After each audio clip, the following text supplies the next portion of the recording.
Hello and welcome to another episode of Brave UX. I'm Brendan Jarvis, managing founder of The Space in Between, the home of New Zealand's only specialist evaluative UX research practice and world-class UX lab, enabling brave teams across the globe to de-risk product design and equally brave leaders to shape and scale design culture. You can find out a little bit more about that at thespaceinbetween.co.nz. Here on Brave UX, though, it's my job to help you to put the pieces of the product puzzle together. I do that by unpacking the stories, learnings, and expert advice of world-class UX, design, and product management professionals. My guest today is Kareem Mayan. Kareem is the co-founder of Savio, a SaaS product that helps makers of SaaS products to centralise, organise, and prioritise product feedback, delighting customers and reducing churn. He is also the founder and principal consultant of Trial to Paid, where, perhaps somewhat unsurprisingly, he helps growing product-led B2B SaaS companies to increase trial to paid conversion. Between 2002 and 2007, Kareem worked at ESPN.com as a technical producer and then at Fox Interactive Media as a director of product development for the R&D division. But he threw in his budding corporate career to heed the call to adventure, founding his first company, EduFire, in 2007. In what must have been a furious 16 months, Kareem helped to raise an angel investment round of $500,000, build a community of 80,000 teachers and students, and set the company up for a $1.3 million seed round.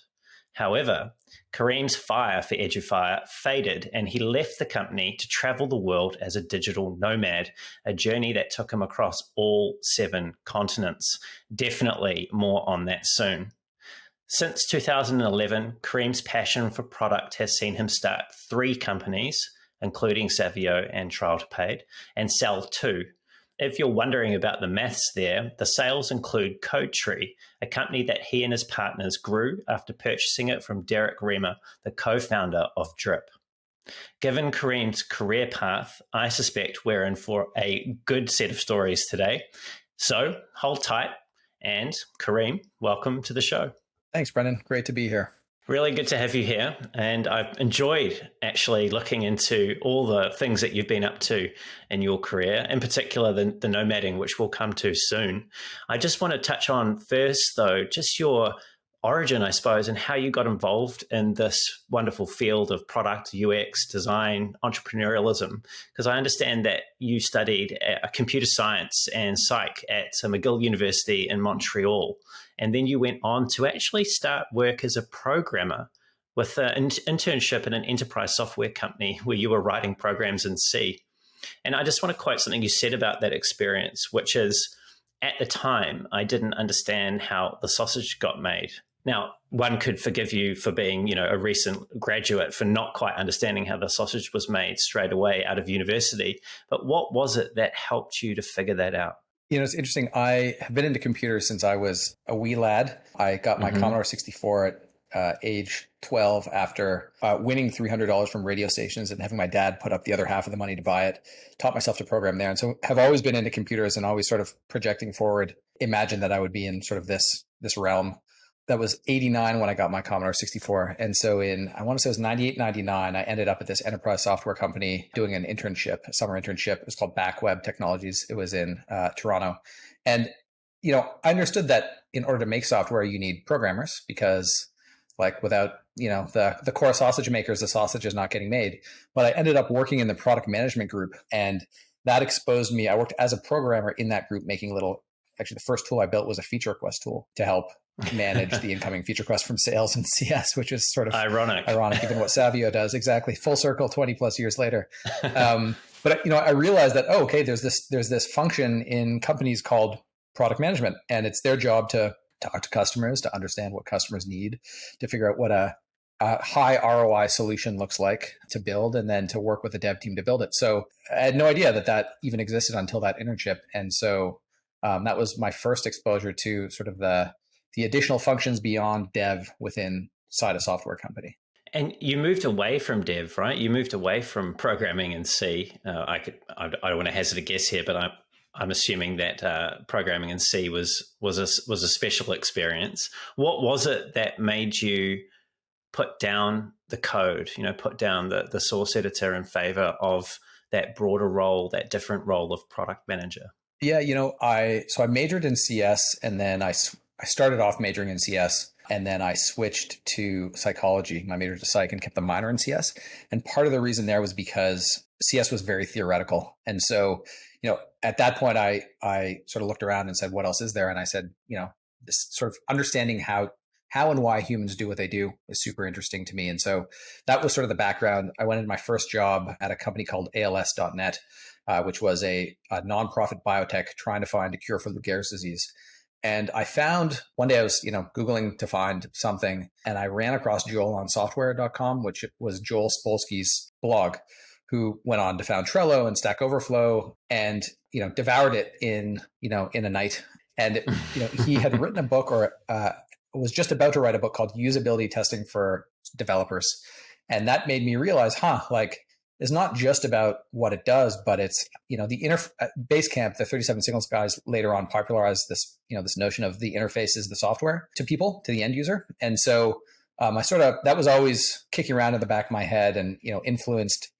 I was doing full stack dev at the time, so influenced, not just making sure it worked, but making sure that it was easy to use as best I could. And then I moved on to ESPN, and that role was what they called a technical producer. So you were doing some front end, some back end, and some product. I really moved more towards, a heavy sort of front end skew there.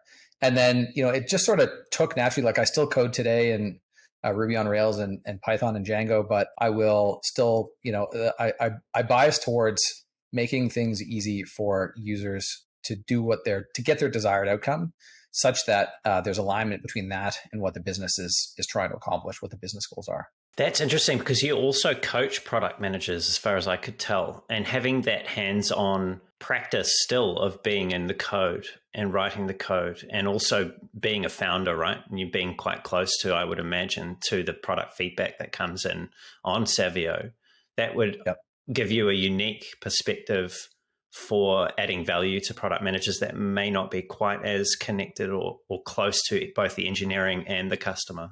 It's a great spot to be in if you have the technical background.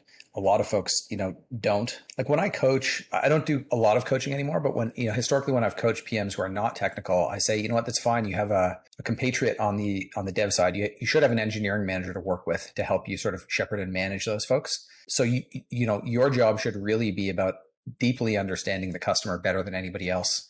And, the whole suite of things that go with that, getting on the horn directly with them, watching full story, working with your UX and research departments, reading all the incoming support tickets and sales tickets and, feedback from sales. So it's, if you can't inhabit the sort of the nice Venn overlap of technical and, customer focused, then just, the advice that I give is always just do what you can, do what you're good at. And if you don't like talking to customers when you're in product management, you're probably in the wrong job. So you should be very good at talking to customers. Yeah. I imagine that's cold comfort to a few personalities. However, product does tend to, from my exposure to PMs, they do tend to lean towards wanting to spend time with customers, sometimes to the chagrin of the UX researchers who feel a bit of patch protection coming into that picture. I just want to come back to something that you mentioned very briefly, which was your time at ALS Therapy Development Institute. Now, that was your first job, as far as I understand, after the internship that you did at BackWeb. That's a very specific and at least outwardly projects quite a purpose-driven choice to work at a place such as that. Is that the case? Was that the case? Was there a reason for you wanting to work there? So it was sort of threefold. After BackWeb, I worked at a web dev shop in Montreal where McGill is for a summer. And then the guy who ran that had gone down to Boston to work for ALS TDI. And when I graduated, he called me up and said, "Hey, are you interested in coming down and working here?" And so there's sort of three things. There was one, it was in Boston, which, I didn't have any particular love for Boston in general, but it was an adventure, and it was in the US, and sure, why not? One was, it was working with a guy that I had worked with before and that I, worked fairly well with. I had a long leash, and he really encouraged learning, which was great. And then one was, as you sort of alluded to, like the CEO of the company, his name is Jamie Haywood, or was, when he started, was Jamie Haywood. He started it because his brother Stephen was diagnosed with ALS in his, I want to say, late 20s. And his doctor said, make a will, get your affairs in order. You have 3 to 5 years to live. And ALS, for those who don't know, or otherwise known as Lou Gehrig's disease, is pretty horrific because your mind stays perfectly fine, but your body deteriorates. It's a neurodegenerative disorder. And Big Pharma doesn't spend, let's just say pharma doesn't spend, Big Pharma has got a connotation. Pharma doesn't spend a lot of money on drug discovery and development because it's too small. It's called an orphan disease. It's too small to justify any kind of investment in it. And so Jamie started this nonprofit in order to find stuff to help his brother and other people like his brother. And so when I went down on the recruiting trip, Jamie and I went out to dinner and he said, I have one line I still remember, 20 plus years later. He says something like, I have a good buddy who runs an HVAC company, installing air conditioners and heaters. And he's worth millions and millions of dollars. And when he goes to parties, he says, people say, oh, what do you do? He says, I run an HVAC company. And they're like, their eyes glaze over. And he's like, when I go to parties, what do you do? Well, I started this nonprofit to help save my brother's life and people like him. And people are like, oh, that's interesting. And so he said, Kareem, you've got a choice in life as you sort of consider your professional journey. Do you want to run an HVAC company or do you want to do something more meaningful? And I got to tell you, Brendan, it's the most meaningful job I've had to this day. Like I would be, you're so disconnected sometimes, typing on the keyboard, working with scientists, analyze data, writing code. And then somebody comes in who's in a wheelchair and their family comes in with them and they're literally in tears thanking you, a 25-year-old dum-dum from Toronto, in front of a computer saying, thank you for doing what you're doing. And I'm like, it just connected the, fingers on the keyboard with the bigger picture that you're actually, helping make somebody's life better, potentially extend it, and hopefully one day find a cure for it. That feeling of meaning and that connection of what you're doing on the keyboard to having real world impact to a huge degree in someone's life, right? This is someone's health, the health of their loved ones. Is that something that you miss? Are you implying that the work that I'm doing doesn't have a larger meaning or a larger impact at that scale? You're right. I mean, you're right. I'm just being snarky. It's perhaps that was unfair. No, it's a totally fair question. I actually think it's a great question. Like, I think that the way that you get meaning or derive meaning from the things that your daily activities, your activities in life changes over time. I was 25. I didn't really know much at all. I still know not a lot, but I know a little bit more. And, I've lost a parent. I have 2 little girls who are wonderful. I have a wife who's fantastic. And so I think the way that I derive meaning, I really try not to derive meaning from work anymore because I feel like work is perilous and changes over time, or to do that is perilous because work changes over time. I mean, in a perfect world, it would be wonderful to have that kind of, have those experiences and be, have people say things that so deeply resonate about the work that I'm doing. But I also get that meaning from other places as well. And it's a big piece of what I care about in life is, making sure that there is a reason I'm doing the things and I'm enjoying them for the right reasons. So I have that sort of bank account feels full, it feels overflowing. I'm grateful that it's, that I feel like I have good reasons to get up in the morning and that I'm contributing positively. Yeah, I was asking that question because I was listening to something the other day where the person that was speaking was recounting a time in their career where they were really busy at work building their career, and they also had young children at home. And they were telling the story of how when they went for walks, they needed to know how long they were going to be away for the walk and when they were going to be back, because everything was planned out and focused around how efficiently they could get through things while they're on that climb up the mountain. And the feeling of loss that they experienced as a result of not paying attention to their children growing up and smelling the roses along the way. And while that might seem like a strange segue from what you were recounting there with ALS and the feeling of reward that you got from that, I suppose it was scratching an itch with me that I've been wondering lately about me and my career, and just exactly that level of depth and maybe pressing so hard. I've started to miss out a little bit more than I would like on my son Teddy and his childhood. And so I'm in this quite reflective mood at the moment of like, how do I reorganize what is valuable and what is meaningful, and in what order do I need to really focus and put my attention in? And you strike me as someone that has managed to do this, at least from what I can see from the outside in, and it's something that seems to have been a focus for you over, well, the last sort of 15, 20 years. And I remember reading about you in particular, and you had read a book by Tim Ferriss called The 4-Hour Workweek, I think back in 2007. And you were at this interesting point in your career where you've been working at Fox, you've got this director level role. You just left that to start Edufire. And I think I mentioned in your introduction that the sort of fire for Edufire started to fade, and you made a decision. And it seemed to me, at least, to be quite a fundamental decision to leave that company and do what you did. What was the thing that wasn't quite sitting right for you in terms of how you were feeling about your effort and energy that you were putting into Edufire, and where you wanted to be or where you wanted to go next? Yeah, that's a great question. Nobody's asked me that before in sort of a professional context. So the real story is that my fiance and I broke up 7 years. We were in LA together, and my business partner at the time's a fantastic guy. Actually just did, he's starting another company and just did a reference call for one of the guys he's looking to work with yesterday. So we're still very much in touch. He asked me a few months after my fiance and I had broken up, I'm not sure that the company's getting, sort of the level of energy that it needs from you. I think, might be a good move for us to part ways. And I had just told a friend that morning who'd asked me, what would it feel like to leave the company? And I said, it honestly would probably feel like a relief. And so 3 hours later, I'm having this conversation. My co-founder says that to me, and I'm like, how on earth could I say no to this? I mean, this is a golden opportunity. It felt right. And so after I left LA, I had always planned to, so after I left ESPN in Connecticut, I had always planned, I wanted to travel the world. And then I got a great opportunity to go work for Fox. I'd left Fox to start Edufire. And so I'd made a promise to myself, after you leave LA, it's time to travel. And this was independent of breaking up with, of any breakups. And so it was a great opportunity because I had the means, I had no significant other, I had no professional responsibilities. And so it was a great opportunity to just go and be a digital nomad for a little while.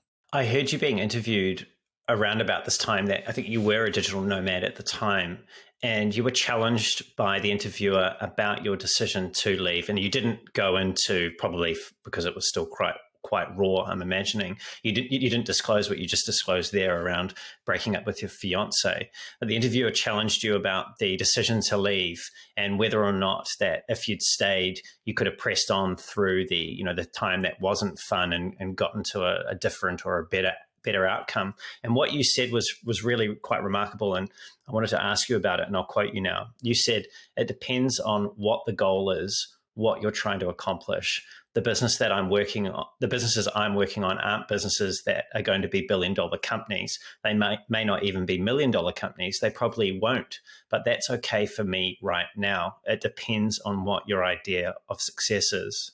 So thinking about success and, this sort of archetypal view of a founder and money, you're a founder, you're still a founder, you've founded several companies.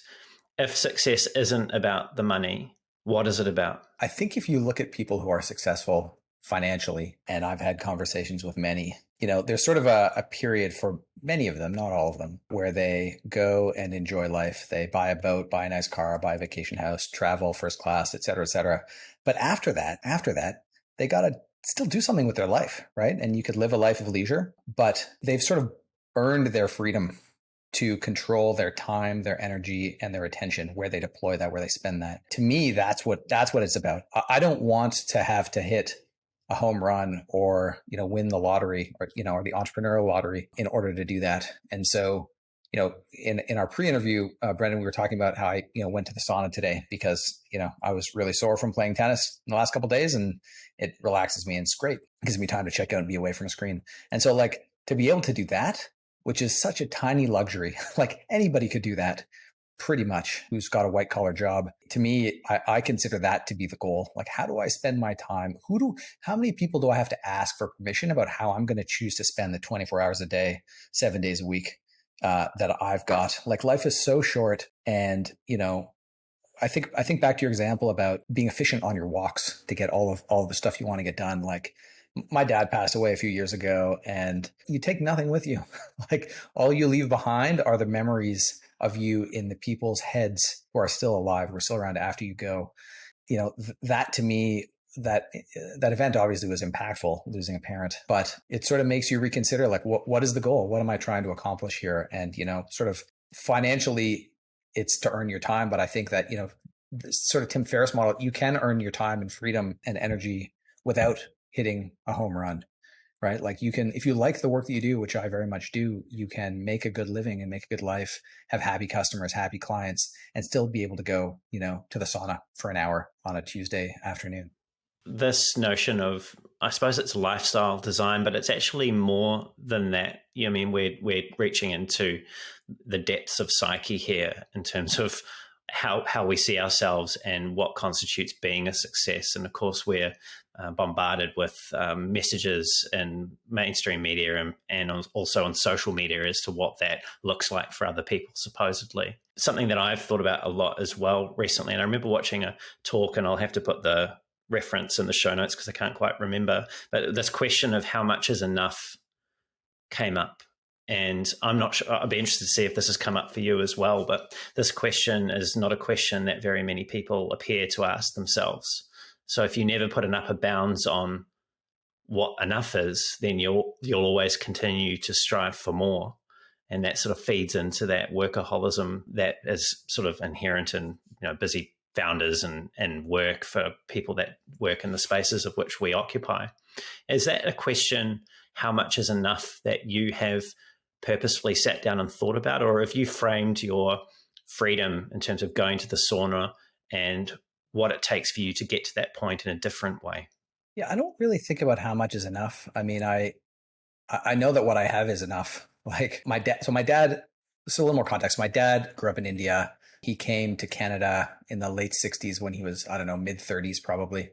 And, we grew up, my sister and I, hearing about, like, don't waste things. There's kids in India who have nothing. And, like, I feel like this is probably a common trope, but, he had the firsthand experience to back it up. And when you travel, you realize how much you have. If you're earning $50,000 a year in the West, you actually are wealthier than some ungodly percentage of people around the world. Like, you're in the 95th percentile of earners. It's something insane. Don't quote me on that, but it's something insane. And I really try and stay off social media because human beings are comparison machines, and social media is where people generally post the best version of themselves. And so you compare all your crappy days and, with the best polished version of other people's selves. And so that just doesn't do good for me or really most people. And so I don't really, focus on, like, how much is enough. I just focus on enjoying each day, enjoying the time that I've got here, trying to make customers and clients happy, doing my best as a dad and a husband and a friend and a son and a brother. But yeah, I don't, it's interesting. I probably should ask myself that question. I think it's probably a good exercise to do so. But, my dad really sort of rammed it home that, there are kids and families who really don't have anything. And, I've been to India a couple of times, and it's unfortunately true there and in, other places closer to home. You mentioned your dad passing, and you also mentioned just how short life is. What have you changed in your life since your dad passed? That's a great question. I definitely have more of an appreciation for so my daughters are 8 and 5 now. When he passed, they were 4 and 1, 4 and 1.5.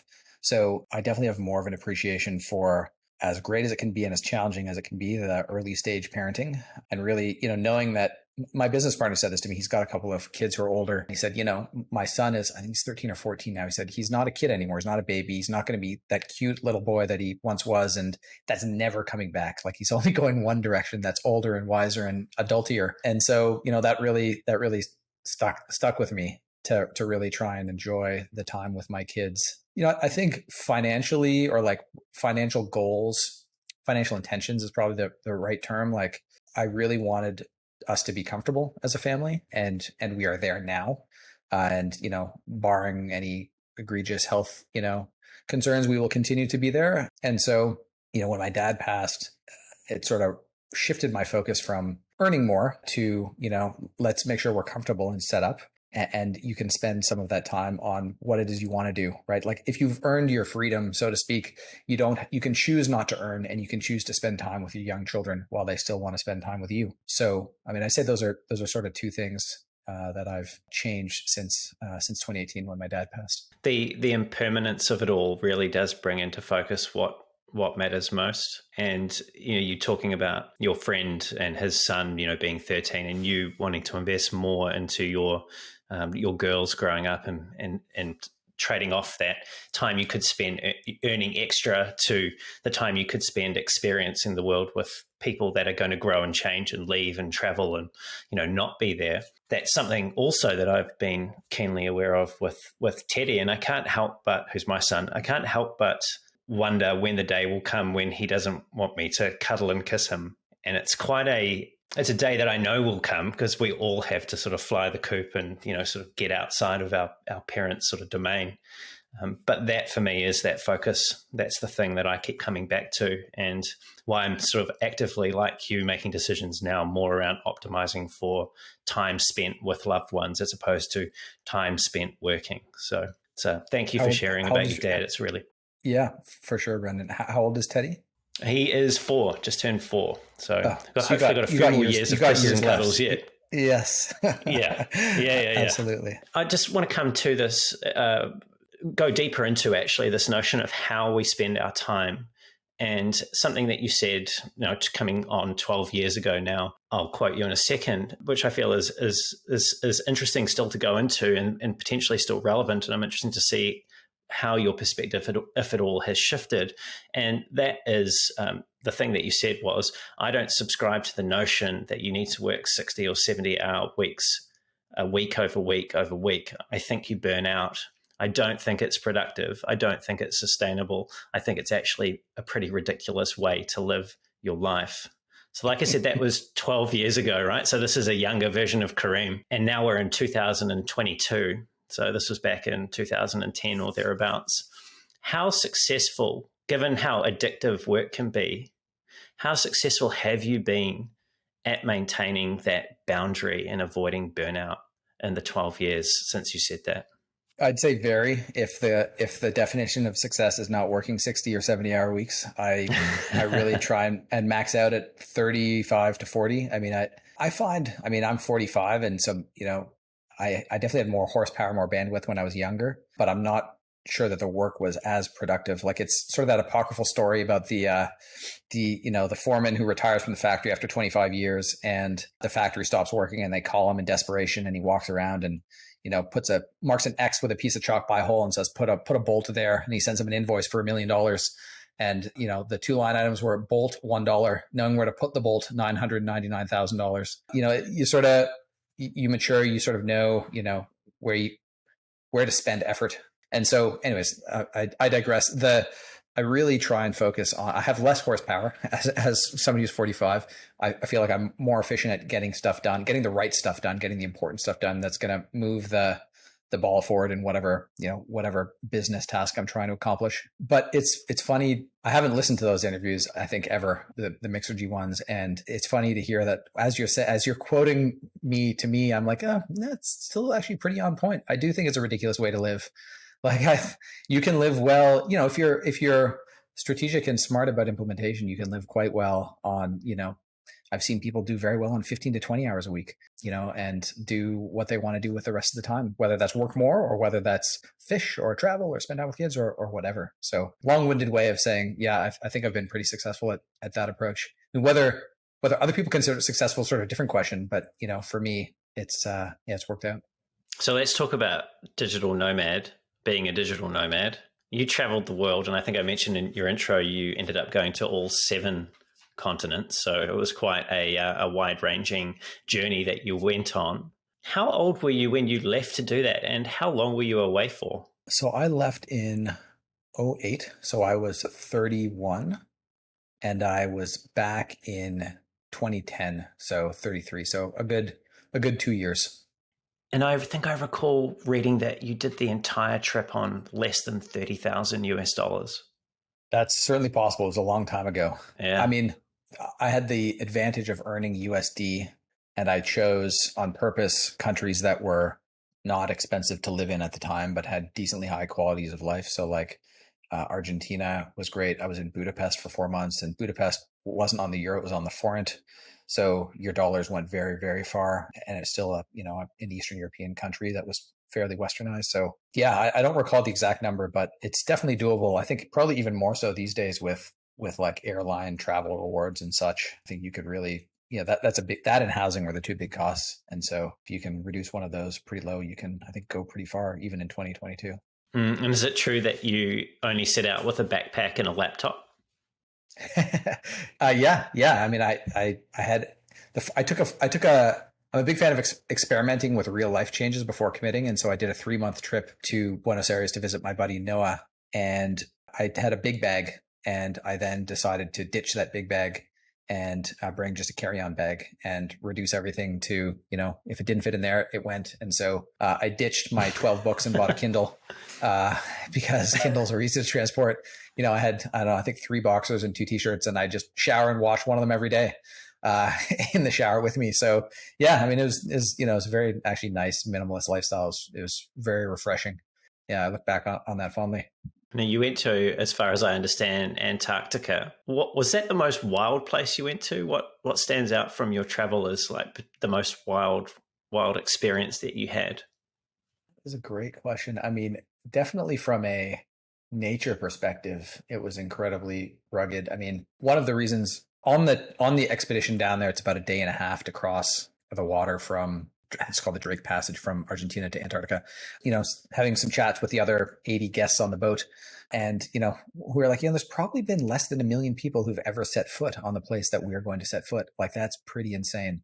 So yeah, I mean, penguins everywhere, seals, crazy Arctic wildlife, nothing man-eating except for leopard seals, and then only really by accident. So, generally pretty safe, no polar bears or wolves or anything like that, but nobody around. I mean, we visited the bases and they were very happy to see us. We were one of the first boats of the season. So it was November when we went down, which is Antarctic summer, just late spring, early summer. And some of these people hadn't seen anybody except for we visited a British base, a British outpost. There were 3 people in a generously 2-room cabin, and one of the rooms was a gift shop, and their job was to count penguins. That's what they did all Antarctic winter. And so when a boat of 90 people and 30 or 40 Russian crew show up, they're like, hooray, real people. So it was nice place to visit, but I wouldn't want to live there.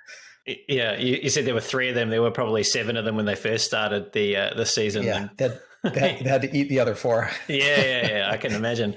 What stood out from you from their reactions? Like, just how excited were they to see you? How did that show up? We visited another base that was, I want to say it was a Russian research base, and they had a bar where they homebrewed vodka. And after the brief tour in stilted English, understandably stilted English, they were like, let's go have a drink. And so it was just, let's just socialize with the other Russian crew and the 80 guests, most of whom I don't think spoke any Russian at all. But, it was just this sort of hallelujah, there's other humans here. There's human connection. There's more boats coming. Some of us can go to their boat and take a proper shower, and provision up. And so it was just it was a need for, human connection and variety. That they were exhibiting very understandably. So it was just a fun, really interesting, unusual experience. Never experienced anything like that before. Now, you mentioned being somewhere where, fewer than 1 million people have likely been. And from what I gather, mainly from David Attenborough documentaries, Antarctica is fairly barren and fairly remote. There's some wildlife, but other than that, not a lot going on apart from maybe some bad weather. What stands out to you? What's the lasting impression or memory that you have of Antarctica, aside from that, need for human connection from the people that have been there for so long without seeing, new friendly faces? There's a small group of us that opted into kayaking. So the way that the trip was structured was you'd make land, you'd be moored off of land, and you'd hop into a huge Zodiac and go to land. Instead of doing that, if you were in the kayaking group, you could opt to kayak. So we kayaked with our tour guides to the middle of nowhere. I don't know, it's probably a dozen of us. And we were, I want to say 2 kilometers away from a huge, huge glacier that you could hear the creaking and cracking across the water. And he said, one of the guys said, you know what? I've done this before, but it rarely works, but we should try it. If we all yell, I don't know if this is actually true, what he was feeding us, but he said, if we all yell, on occasion, that will cause the piece of ice to fall off the glacier. And it's really kind of cool to see. And, you're far enough away for it to be safe. We tried it out, and sure enough, what looked like a huge from that far away piece of ice falls off the glacier and crashes into the water. And he's like, now we wait. And you could feel the wake. I guess it's wake. I don't know what you'd call it. You feel the sort of wave that came from the ice. And he's like, if we had been under that, we would be done. We would be squashed and drowned and probably leopard seal dinner. But that always stands out to me because it was a beautiful sunny day, which is extremely rare there. It was about 0 degrees Celsius. So it wasn't too cold at all. And, you're off in the middle of friggin' nowhere on this planet and experiencing this really, unusual sort of nature event where, you're still sort of participating in it by potentially causing it. But it was just, you're so remote, you're so far from everything on this beautiful day in a boat on the water or in a kayak on the water. Yeah, it's one of my lasting memories of the trip for sure. It sounds like a magnificent thing to take in, and also to just to see. And you mentioned the sound and how you could hear the cracking of the glacier. Now, the sound in places remote like Antarctica is something that I have heard of.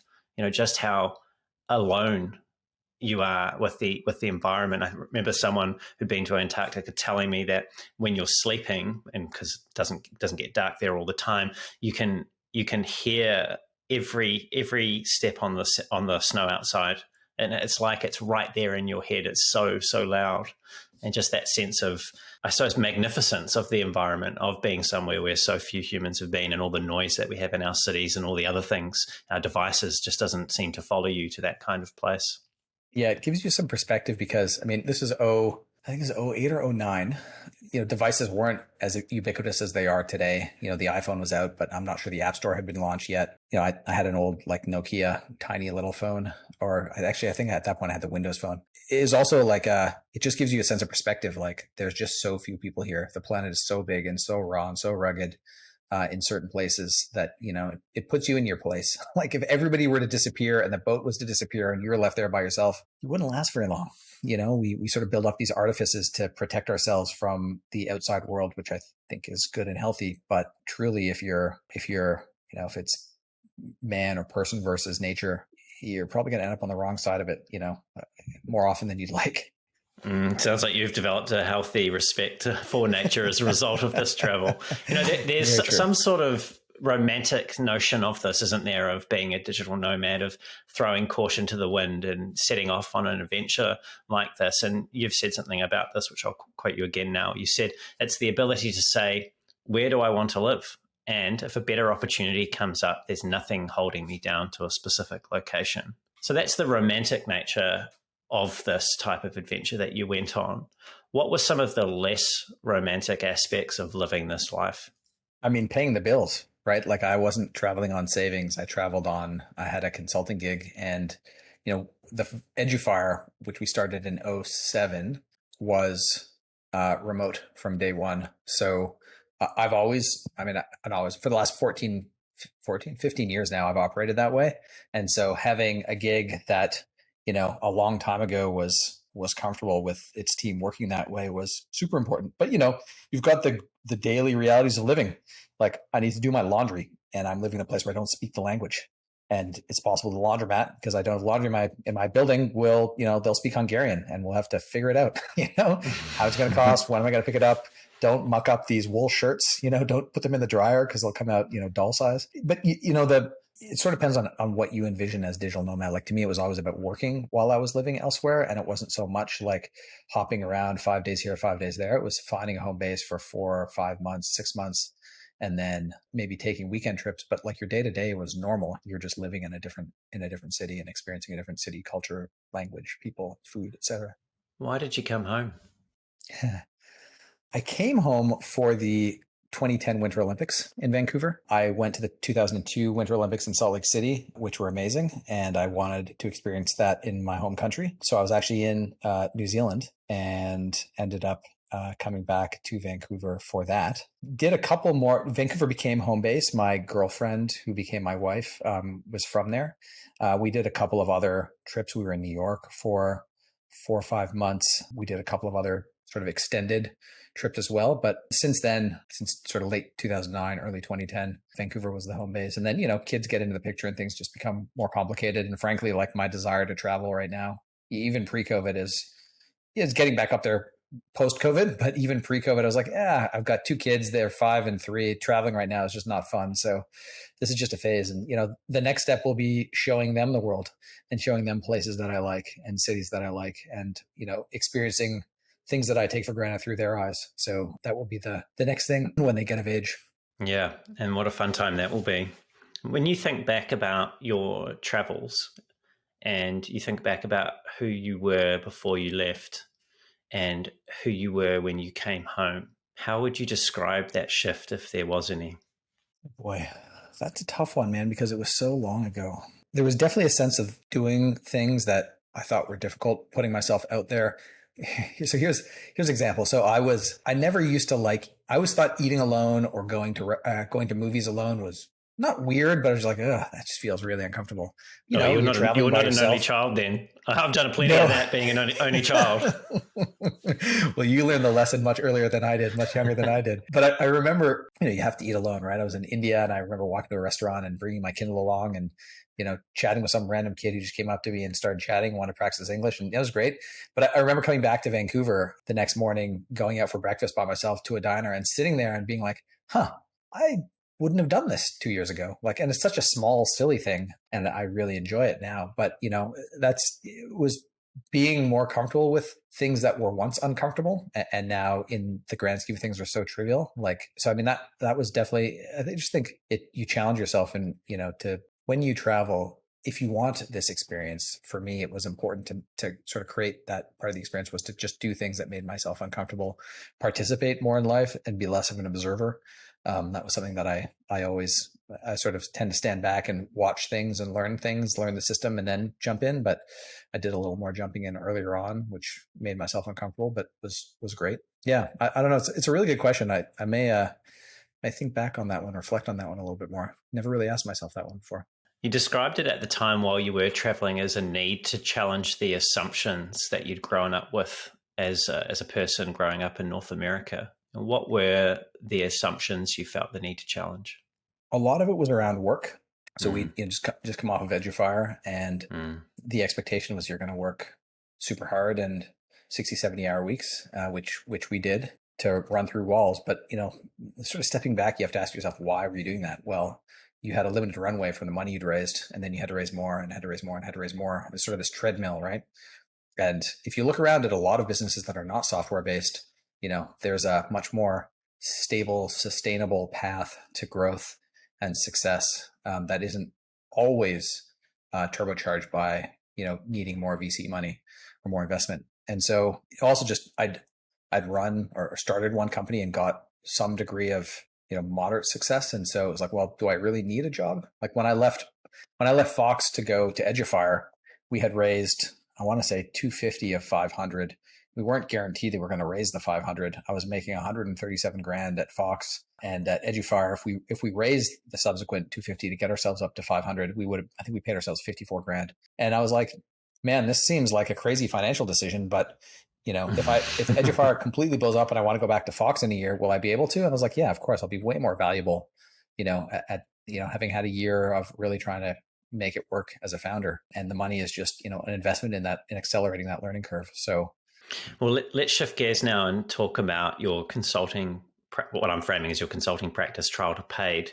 It focuses specifically on helping growing product-led SaaS startups to increase their trial to pay conversion, right? So it's about the dollars. It's how do we get more of our people that have taken out trials to become paying customers, right? So how do we do that?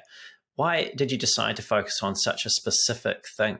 Early in my career, I ran across a company called Adaptive Path. They were an early design firm based out of San Francisco.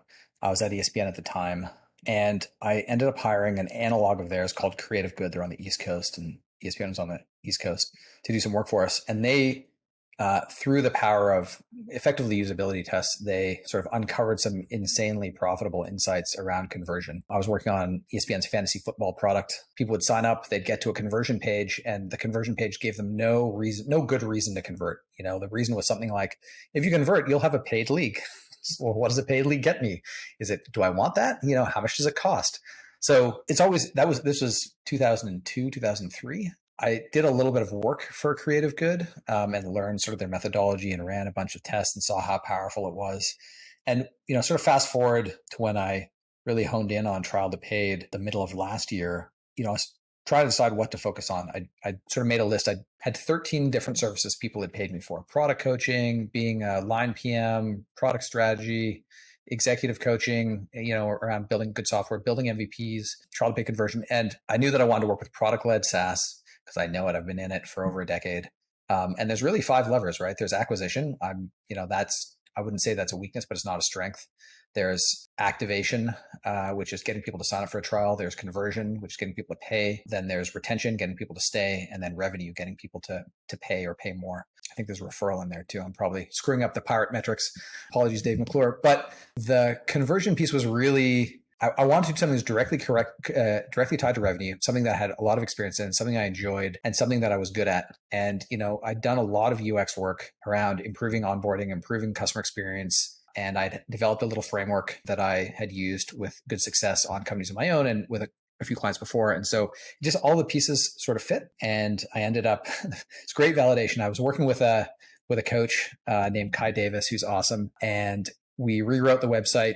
This is a quick and dirty version. Put it up. Within a week, I had a cold inbound lead who'd found me via Google. And a week later, he'd paid my entire fee up front. And I was like, that is amazing validation, amazing positive reinforcement for taking this, this risk around niching down your consulting practice. And so from there, it was off to the races. So it worked on a lot of levels beforehand. And then that real positive reinforcement and my first sort of happy client after I'd niched down was, just kept me going, gave me the feedback that I was going in the right direction.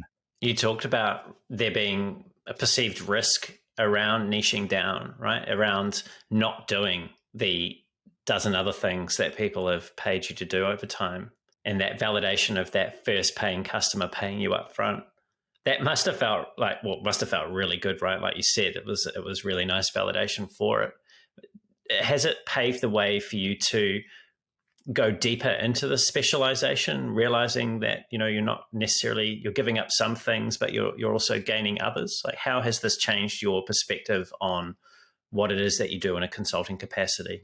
I was terrified of saying no to paying clients, and so the reinforcement really, really helped. There's a guy named Jonathan Stark who helps. His whole thing is hourly billing is nuts. And so I joined, read a couple of his ebooks, and he has a great Slack community with other sort of boutique freelancers. And he has some sort of ideas and approaches on niching down and why it's profitable. And I'd seen it before with friends and with other businesses that I had run. And so, I was like, what am I really risking here? It's just changing a website, and if it goes nowhere, it goes nowhere. I can always zoom out to something else or, dive into something else.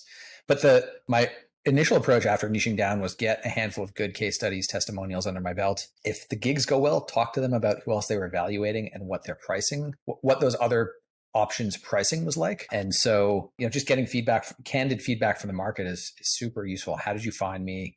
Who else were you considering? What did they charge? Why'd you pick me over them? And so, that information is super valuable when it comes to sort of polishing the website, polishing the service offerings, polishing the pricing and packaging, polishing the positioning, how you talk about it. So it hasn't necessarily allowed me to go deeper, but it's definitely allowed me to, I think, be more credible and frankly, provide better service to my clients, because I understand them a lot better now that I've had dozens of conversations and probably half a dozen to a dozen clients to do this specific work on over the last year and change.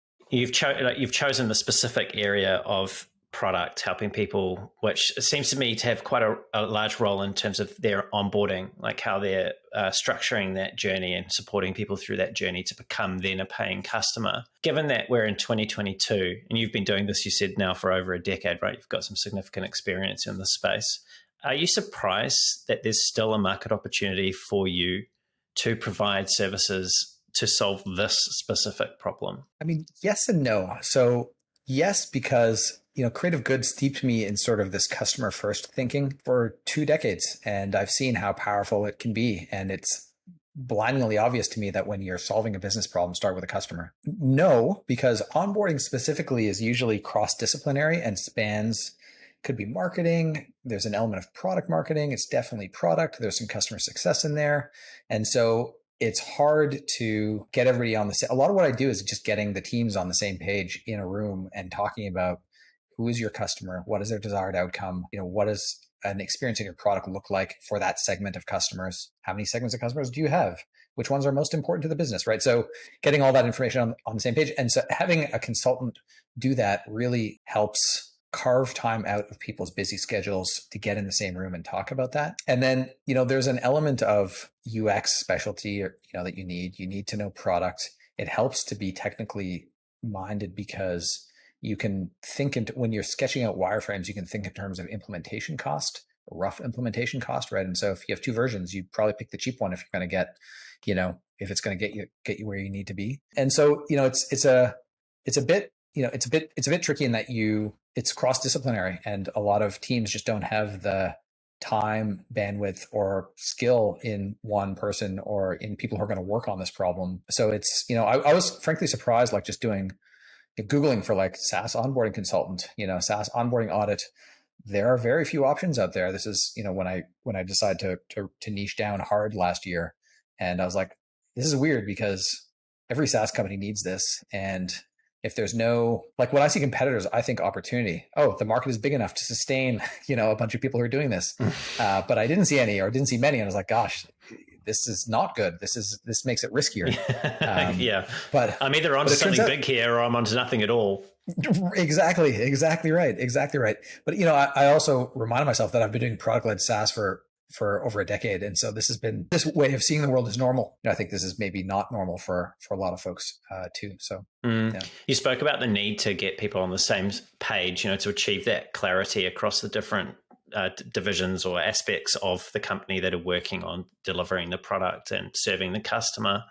Now, something that you've said, and I'll paraphrase now, that you found has helped companies to do this is to treat onboarding like it's a feature, so they can align the experience that customers expect today and not what they wanted 6 months ago, so they can figure out what it is that the customer needs in the current moment.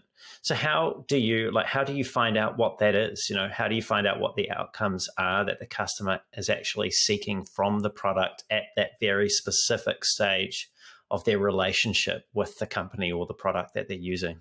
You ask them. It's very simple. So I like getting very tactical, Brendan. So, literally the first thing when you sign up for my SaaS, Savio, we ask you, like, why did you sign up today? And right now we're just collecting that information. So we're trying to better understand who our customers are and what their desired outcome looks like. Tomorrow, we can customize your onboarding. If you're looking to set up a voting board, you go down the voting board path. If you're looking to track product feedback that gets sent to you in Zendesk, you go down the, Connect Zendesk path. So asking them is, in the app is the easiest way to do it if you're product led. We also endeavor to get into as many conversations via email or ideally, via Zoom as we can. I mean, those are really the two big things. And, there's a lot of tea leaf reading that comes once you get all of this qualitative feedback. Like the tricky part in my experience is the analysis, but most folks don't ask, that I work with. And it's sort of counterintuitive. We only sort of stumbled on this idea, in the last year or two at Savio. We're like, why don't we just ask, like, what is it you want right now? And then how can we give you that? Yeah, it's, that's step one. Obviously there's more to it, but step one is just getting that qualitative feedback, getting into conversations, parsing, analyzing, sitting and thinking about, all the responses. And then once you understand who your customer is and what they want, then you can construct a flow in your app to give them what they're looking for ostensibly. And this is why I say treat it like a feature. It's because you're going to launch it and you're going to have to iterate on it. It's not going to be right, or it will be wrong, or the market will change, or your customers will change. You'll go up market. Their needs will change. You'll support a new integration. So treating it like a feature to me means, launching it and then paying attention to it and then iterating on it. So let's speak to that then. Let's speak about things change over time. And this isn't just a one-off situation where you get some feedback, you design a flow and you're good to go forever and ever. Like, how do you know, and it could be, as you might just say, it's as simple as looking at your conversion rate, but how do you know whether or not you're actually meeting those needs or those outcomes that you've discovered by asking customers, what it is that they're here to achieve? Yeah, I mean, there's two numbers that I recommend looking at. So one is conversion rate. Of the 100 people who sign up, how many actually end up paying you? The second is, it depends on the business, but I'd say 2 or 3 month churn. So like after 2 months, how many of those 15 people that have converted end up staying past that point? Because a lot of folks will throw down a credit card, to ensure they can throw down their company's credit cards, not even their money, right? To ensure that they can tease out the promise that your app provides them and verify that it will in fact give them their desired outcome, but it will probably take more than 14 days. So after a month or two, they may have realized, oh, this actually won't, and they will churn and go elsewhere. So those are the two numbers that I look at. I mean, I would also say, depending on your volume, I would also look at Full Story or some sort of screen recording tool to understand where people stumble. I'd recommend using a site like User Testing to run user tests to see where people stumble. I mean, there's a whole sort of other variety of ways, but like there are unfortunately that are leading indicators, but those lagging indicators are churn or conversion and say 2 or 3 month churn. What can you learn from your churn? The most important thing to learn is, why are people churning? So people churn after 2 or 3 months. That the initial conversion experience is good. You're promising something, but somewhere between them paying you and them canceling 2-3 months later, the experience is falling over. They're not getting to their desired outcome, or they don't believe they will get to their desired outcome if they keep putting in the time. So, I mean, the biggest thing to figure out is, why are people churning, right? Are they not turning on or using part of the app that would solve their problem? They don't know about it. Does your app lack something that they need? Your app just doesn't have it. You need to invest in building it, right? So like the first scenario would be, we need to invest in support and success, right? This thing exists, but people don't know about it, or they can't use it, can't figure it out. The second scenario, we need to invest in product and dev because they need to do this thing and we don't have it. So, that's really all of this stuff is so qualitative, and I think the world has fallen in love with quant, but there's so much insight in the qual and the conversations that you can use to improve your product. And I really encourage folks to just get down and dirty with customers, get into conversations, do the unscalable stuff, even at later stages, because there's gold in those insights. You spoke about the challenge of synthesizing qualitative feedback and making sense of it all, right? Like, well, we've been capturing all these reasons why people sign up and the reasons why they're leaving, but what does it all mean, and how do we use it to focus our efforts on the product and change the things that we need to change? Now, Savio, your current company, that seems to me to be scratching at that itch. It's how to help companies deal with the volume of that inbound feedback, and then use that to prioritize the features or the changes that they're going to make to their products. And I heard you I listened to you speak to Chad McAllister on the Product Mastery Now podcast. And we'll get into some territory around just the tricky parts of working in a collaborative environment where there's more than just a couple of founders putting something together. You said, one of the places where I see teams struggle when I embed is that people aren't clear on what the company is actually trying to accomplish. Once leadership identifies what the business goal is, it becomes a lot easier to narrow down the candidates of what your features may be, or in this case, it could be what you're going to change in your onboarding flow to increase conversion. It is incredibly frustrating for people to operate without a clear goal of what they're trying to achieve. So what's your advice for people on those teams who are currently sailing in a sea of ambiguity? Should they mutiny and join forces and get rid of the leadership and try and sort this out on their own? Like, how do they actually grapple with what to do and what to change if leadership isn't being clear about what the goal is? I mean, my cynical advice is leave and find a place that where you get clear direction. It's tough, right? When you're not piloting or captaining the ship, so to speak, it's tough to get direction if that person doesn't want to give it to you. And so, lean on your boss. One thing we've seen a couple of folks at Savio do. So Savio, typically we sell to customer success or support or product managers. And so, we organize up your product feedback, and product ultimately consumes it and uses it to decide what to build. But we have CS folks who will, as sort of a skunkworks project, sign up for Savio and say, when we get them on the phone or over email, they say things like, we say to product all the time that we need features X, Y, and Z because we hear from customers all the time. And product says, well, give us data, or we don't believe you, or these other strategic features are more important.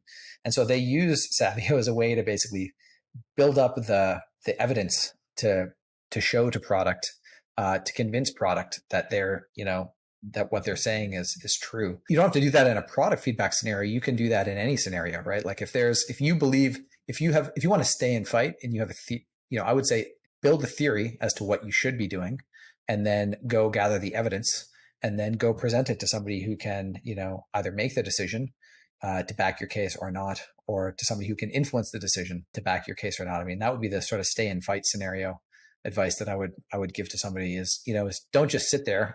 Don't just sit there, do something, right? Like use your brain that you're paid well to use and go formulate a theory and, build a case, make a decision, take some control over what it is over your situation, right? I like that, rather than just running straight for the door. Put some effort in first and then see if you can change the status quo. And if you can't, then you can step back and reevaluate where you go to next. Exactly. We're touching on your framework here for prioritizing product feedback. The first part of it is actually just to get clear on what the goal is, because that's super helpful in working out what you should and shouldn't be doing. The second step in the framework is to prioritize the product feedback based on the features that have been requested by your most important customers. Now, hopefully I've done that justice, and feel free to correct me if I haven't. But what makes a customer a most important customer? Is this simply based on their ARR, or is there another way that you can evaluate importance in this respect? Yeah, so it's really contextual because, depending on what the business goal is. So if your business goal is win more deals, you may want to look at reasons, feature reasons, product reasons why you are losing deals. And your most important customers would be actually not even customers. They would be lost deals. If you want to reduce churn, go look at product-related reasons why customers churn. If you want to grow revenue, or you're changing strategic direction and focusing on a new customer set, you may want to look at I'll give you a concrete example. At Savio, we sold to customer success initially because they had the most pressing pain, but ultimately product managers and product teams were the teams who, they increasingly started coming to us. And we solved a whole set of problems for CS, but there were a bunch of things we didn't do for product that were mainline scenarios for them. And so we then, when we strategically shifted direction and shifted our R&D efforts to focus on building for product, we said, who are our smart product customers today? And what have they asked for? Right. So it wasn't even about ARR, but it was like, we want more of those kinds of customers, more of those kinds of product managers using Savio. So let's go build features that they've asked for. It could also be as simple as look at the most requested features, or looking at your highest ARR customers, or, it really depends on the context of what what happens in step one. What's the business goal? I want to do this part of the conversation justice, and I can hear some people probably in the UX research community groaning about building what customers have asked for. But I know that there's more subtlety to what we're talking about here than we've currently gone into. The reason why they'll be groaning is the whole notion of just building what a customer's asked for seems very reactive and not very proactive in terms of understanding what it is that underlies the request itself. So how do you know whether what customers are asking you to build based on what you've been collecting is actually what you should be building for them, that it's actually going to solve the underlying need that they're trying to address? Yeah, so I'm being a bit glib when I say build what customers are asking for. What I really mean is deeply understand the problem that underlies the request, right? That's your job in product or in research, is to understand the problem before you hop to the solution space. And, some scenarios, customers know exactly what they want and it's right. That's the thing you should build. But in some scenarios, they don't know. It's your job to understand the problem. There's also a bit of a split that I've seen sophisticated organizations work on. Like they make this explicit. How much of our R&D budget do I want to invest in one of three buckets: technical debt, strategic features that customers have not asked for, and customer requested features? And so at any time, during a prioritization cycle, it might be 50-50, 0, 33-33-33, 100-0-0. But, really sort of digging into or making that explicit is quite helpful, because from a prioritization perspective, it helps you really decide, should we focus any of our budget at all on building customer requested features or not? So those buckets, those categories, Is this touching on what you're getting at in the third step of your framework, which is to prioritize further based on attributes that matter? Or is this something different? Is this more about like what tier of customer are they? Are they enterprise, or are they sort of on the SME end of the scale? Or are there other attributes that you can further prioritize on? Yeah, it's mostly on that piece. So like the enterprise plan, or by geography or by number of seats, or really like any other sort of deep dive into the customer attributes that you care about. That's really more what I'm talking about in that third step. Yeah, and step 4 is you've got to determine your development budget, and you've spoken about the need to make trade-offs with engineering here about what gets done and also to what degree. So what does done look like? And you've summed this up as, and I'll quote you now, spend your devs wisely. This maybe is a bit of an obtuse question to follow up from that, but where does research and design feature at all in this picture? Yeah, it's a great question. So it depends on the stage of the business. Right. If you have research and design, then I prefer having them on board earlier on in the process. I find anybody who's customer facing, will have insights that are useful when it comes to prioritization. And, at that point, I want the most brain power on the problem so that, product can take all the inputs and make some decisions. But obviously, when it comes down to the trade-off process, hopefully at that point we've sketched out what the feature would look like at a high level if we don't have hi-fi, mocks. And so, you're then making trade-offs around very specific things. If we build this feature this way, will it be more expensive than if we build it that way? Or better yet, hey, Dev, you're a smart person. Tell me, how we can make this implementation, this hi-fi, tell me how we can make this cheaper so we can get it out the door faster and learn sooner. And at this point of the 5-step framework, we're actually still in the theory space from my way of looking at it. And your 5th step is quite a critical one, which is for teams to actually choose to actually decide on what it is that they're going to build and then confirm what that is with other stakeholders who are impacted by those decisions. And basically, you've got to go out and consult with the other departments, the other leaders in the other departments that have an interest in what it is that you're doing. Is this where you get everyone together in the same room and just hash it out?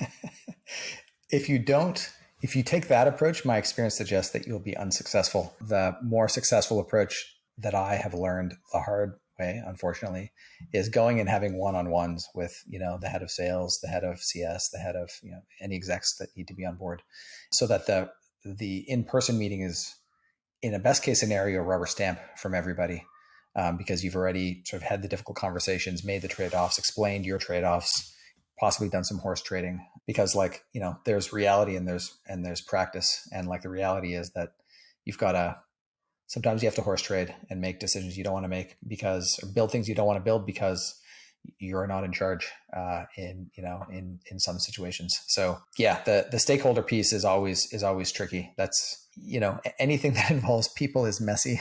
and this is, the ultimate, how are we going to, we're sausage makers collectively, right? Some sell the sausage, some support the sausage, some make it, and everybody has an opinion on what kind of sausage and, should it be rosemary thyme or, apple raspberry? So definitely rosemary thyme. Yeah, I'm with you on that. So yeah, no, it's a tricky part of the process for sure. It sounds less like product and more like politics, but more closely aligned to reality. Yeah. Yeah. I mean, it really is. It really is. I mean, anytime you have more than one person in a meeting, there's some degree of politics involved, unfortunately, but it doesn't have to be negative. It can also be positive. You talked about the meeting when you do get everyone together after you've done the one-on-ones should be, in best case scenario, where you just get the rubber stamp, you've made your trades, everyone's aired their grievances, supposedly everyone's happy with the compromise before you get in the room. What do you do if someone throws a spanner in the works when you think you've got it all sewn up? It's a great question. I think the answer really depends on what the nature of the spanner is and how much support it has in the room, right? The thing that I tend to fall back to is the customer evidence, right? You've got a list of product feedback from customers that support the business goal you're trying to accomplish, and you just show it. You say, look, we're building these 5 features because, here's the feedback and here's the sort of high level stats on the feedback. And that's going to support our business goals in this way. And if somebody disagrees, that's great. The discussion is good, but like, where's the feedback? Or sorry, where's the evidence? Like here's the evidence that I've gathered, and it's great that you feel like we should be building X, Y, or Z. It'd be great if you could show and explain, help us understand why that's a better course of action than this. Like, not that this is necessarily the best, but if you want to bring a new perspective to the table, like, let's have that discussion based on evidence rather than feeling. So, you gotta be a good politician to say that in a productive way. It's not going to get you kicked out of the meeting or the company, but I find that it's very compelling, right? Like, I've been in rooms where CEOs have said, look, I'm the CEO, we're going to build it that way.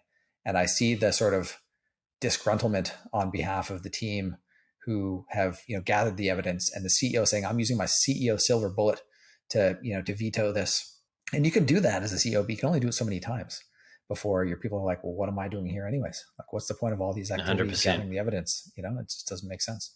So yeah, it's a good way to kill your company culture and make everyone feel like they're just drones if you override people like that. So Kareem, we've spoken a lot today about what you do in terms of helping teams to prioritize what it is that they should be working on in their product. And the first half of our conversation, we were speaking about how we prioritize our lives and where we spend our finite amount of time, just that appreciation that through loss and some of the less comfortable and less happy sides of life can bring into focus. So thinking about this notion of prioritizing and focusing and just the beautiful shortness of this life that we have, what is one thing that you want the audience, and I know we're talking to product managers and UX designers, UX researchers, right? But we're all people, we're all human. What is one thing, whether it be personal or professional, that you want people to consider or contemplate, to go and take a walk and think about as a result of your career and your experience and the stories that you've told today? I think it's, figure out what you want in life and why. Like, there's a default setting, I think, for a lot of hard chargers, get the next promotion, get more money, get a bigger title. And that's great if that's what you want, but it's not great if that's what you're defaulting to without being considerate, without taking those actions. When you can figure out what it is you want out of life and what you want to give back, there's a phrase, I don't know who said it, but show me your calendar and I'll tell you your priorities. And so, when you've figured out what you want and why, and it resonates, you can do your best to structure your life in a way so that you're going to be able to get that and give that by deploying your time, attention, energy in ways to get there. So I say, go take go do some forest bathing, and think about, what it is you want out of life and why is that important to you. Such an important couple of questions for people to think about and to answer. Kareem, this has been a hugely enjoyable conversation, especially for two sleep-deprived people like we are. Thank you for sharing your stories and your insights and for putting up with a couple of rough starts there on some questions that we will no doubt edit out, so you people won't hear any of those. Thank you for doing that with me today. Thanks, Brendan. It's been a true pleasure, and please keep up the great work. I really appreciate it. And it's been a pleasure for me also. Kareem, if people want to keep up with the great things that you're doing, follow your journey at Savio and all the other things that you've been doing, what's the best way for them to do that? Yeah, they can visit me at trial2pay.com if they need help with trial to pay conversion. If they're feeling overwhelmed by the product feedback that they're getting, they can hit me up or visit savio.io, savio.io, or email me directly, k@savio.io. And they can also just track me down on LinkedIn. The name's Kareem Mayan.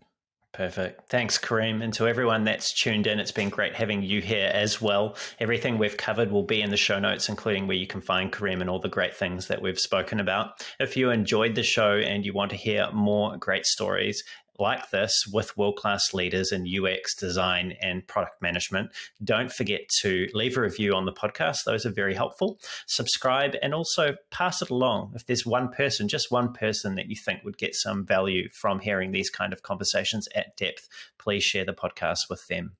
If you want to reach out to me, you can find me on LinkedIn. There's also a link to my profile, my LinkedIn profile at the bottom of the show notes, or you can head on over to thespaceinbetween.co.nz. That's thespaceinbetween.co.nz. And until next time, keep being brave.